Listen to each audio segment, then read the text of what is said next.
Hi, I'm Professor Barbara Mundy. I'm an art historian, and I work on Latin American art with a focus on the art of ancient Americas. We've already learned about the relation of Olmec heads to Olmec thrones, which were called altars by the first archaeologists who discovered them, and that name is stuck. Now, we're going to look at the iconography of those same thrones. By iconography, I mean the meaning of the symbolism that we see on their surfaces. In the case of European iconography, we often depend on text to help us figure out the meaning of a visual image. In the ancient Americas, in contrast, we often have to build an argument out of related images, sometimes images that come to us over great stretches of time. And while today I'll begin with the culture of the Olmec, I'm going to be drawing comparisons to the later culture of the Maya to help me understand the iconography of the thrones. A comparison of two Olmec thrones, one of them from San Lorenzo, the older site, and the other from the newer site of La Venta, shows us the basic formal features of these thrones. For one, they're monolithic, which means they're carved out of a single piece of stone. Many of them weigh tons of pounds, so they weren't easy to move around or even to carve. We can notice that they have a kind of flat tabletop and often projecting edges as if they are a kind of a table. In the front surface, we can see that they have a semicircular niche. From this niche, a human figure emerges. In both these cases, the human figure is shown seated with his legs crossed. The figure is bare-chested, and the chest and the musculature suggest that this is a man, which is why I'm referring to him as a he. Both these figures also wear a headdress. Now, altar 4 has a headdress in the shape of a bird, perhaps a harpy eagle, the great predator of the rainforest. The throne we know today as altar 4 preserves a lot of its original imagery, and it comes to us both in high relief and low relief. The human figure is the highest relief. In fact, it's cut out of the surrounding rock to make it almost three-dimensional. Other imagery is grooved into the surface, and we call that low relief. We believe the niche to be a cave. Now, across the ancient Americas, caves were important sacred sites because they were believed to be entrances to the body of the earth. That earth was conceived of as a great monster, sometimes with skin like a crocodile. On the edge of the tabletop, at the very top, we can see an image of the Olmec earth monster. It has lidded eyes, and here I've colored those eyes blue so you can see the eyes. It has an open mouth with cross bands within, and then little fangs that protrude from the top lip over those cross bands. Whenever we see these motifs, the big eyes and the cross bands and the fangs, we know we're in the presence of the Olmec earth monster.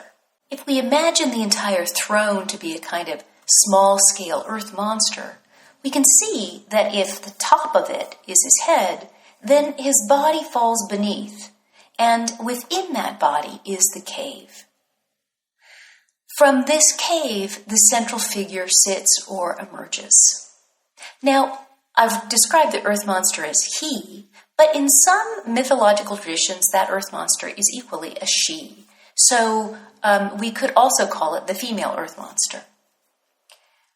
Around the mouth of this cave are these vase-like forms with flowing shapes. These are likely plants that seem to grow out on the body of the earth monster around the ruler. Later cultures of ancient America believed that the ruler was responsible for agricultural fertility, and this sculpture seems to express the Olmec version of that idea. If we turn to another throne from the site of La Venta, we can see that the same format was carried forward to this other site. Here, a figure with a very prominent headdress emerged from the center niche or cave.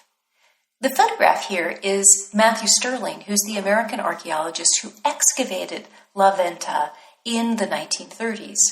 His presence in the photograph gives you a sense of the scale of the monument, that is, its relationship to the size of other figures, including human beings.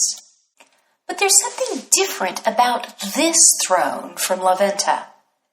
The figure at the center also seems to be a man because of the broad shoulders and musculature of the upper arms. But here, he carries a smaller figure in his arms. Who is this little creature? Other works of art give us some answers. Within the larger corpus of Olmec art, figures with offerings held in their arms aren't uncommon. This is a work from the collection of the Metropolitan Museum of Art here in New York, and it shows us some similar features. A seated, probably male figure holds a little childlike creature in his or perhaps her arms. Another greenstone figure, this one much larger, tells us even more. It's called the Las Limas Figurine, from the place where it was found. It's one of the largest greenstone sculptures known to survive from the Olmec period. It's much larger, say, than the little bench figure we just looked at, or the jade masks. It's beautifully preserved, and again, it shows us a figure. It's not clear if it's a man or a woman. And in his or her arms is the same little creature. A photograph taken from above shows us who this little creature is. It's some kind of baby, perhaps a hybrid baby jaguar human being. It's got an overly large head, this downturned mouth, a toothless gums, almond eyes, and a strange, almost jointless body. It looks as if it's made out of rubber. This jaguar baby figure wears some kind of headdress with side elements framing the face. These are notched or striated. Looking at the wider range of Olmec art helps establish that this is an established set of symbols appearing together time and time again. We might refer to the features of this little jaguar baby as an iconographic complex. To discern the identity of this baby or the meaning of the iconography, we need to turn to a much later culture, that of the Aztecs. One of their principal deities was the Rain Deity. He wears a very similar headdress with notched side elements. Based on this correlation, we think that this small baby held in the arms of the Las Limas figurine is an Olmec version of the Rain Deity. But what's happening to this baby on the throne? Let's consider the side of the monument, because here we have a narrative with figures in a group that seem to be interacting with each other. Here we have adult figures wearing elaborate headdresses, and they're holding versions of this rain baby. And these babies seem to be struggling for their lives. Then we turn to the front of the monument, and the baby falls still. To explain this Olmec narrative, where a struggling baby seen on the sides of the monument seems to fall into stillness, perhaps death, at the front, I'm going to turn to a much later work of art, a painted vase created by a Maya painter. And this shows a mythological scene whose text was written down in the 17th century. That mythological narrative, called the Popol Vuh, tells us of two deities who set to trick the lords of the underworld. One of those deities was a human baby jaguar hybrid. You can see him here on the side of the vase, on his back, his spotted tail visible through his legs, and his face looking upwards. As part of the narrative, this jaguar baby gets sacrificed by his twins, and the rollout picture of that same vase shows us the whole narrative.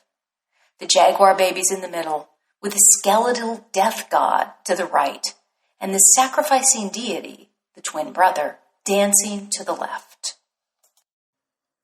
Because of the sacrifice of the jaguar baby, the Maya myth tells us, the lords of the underworld were defeated and life on earth was assured. This story, told on the much later vase, suggests that the Olmec altar might also be picturing a sacrifice, perhaps with the same result, the assurance of fruitful life on earth. Indeed, when we consider the two altars, or thrones, they seem to be telling us about the position of the ruler during his lifetime. Born or emerging from a cave, the ruler triggered the fertility of life on earth. That's seen by the imagery surrounding the cave in altar 4. To assure that fertility, the ruler also made sacrifices, and whether they were of real babies or symbolic ones, we simply don't know. But these ritual events were important enough to be carefully registered, carved into the stone of these two thrones. We surmise that after these works had served these rulers as thrones, documenting their ritual activities during their lives, they were recarved into heads, portrait heads of those selfsame rulers. It's really only by a twist of fate that we have altar 5, because all the damage to the sculpture shows us careful intervention by a team of Olmec sculptors who seem to have been arrested in the process of turning the throne into the head. So in this video, we've begun to understand how we can read the iconography of an Olmec sculpture. We've turned to later works of art, documenting the deities of the Aztec and Maya sacred narratives to do so. Perhaps future discoveries by archaeologists and art historians working on the Olmec will allow us to understand these works of art with more certainty. In the meantime, we should never lose sight of the fact that teams of sculptors, probably working for the Olmec rulers themselves, thought that these rituals were important enough to commit to the durable medium of stone, and thereby speak to future viewers as they did to the viewers of their own time.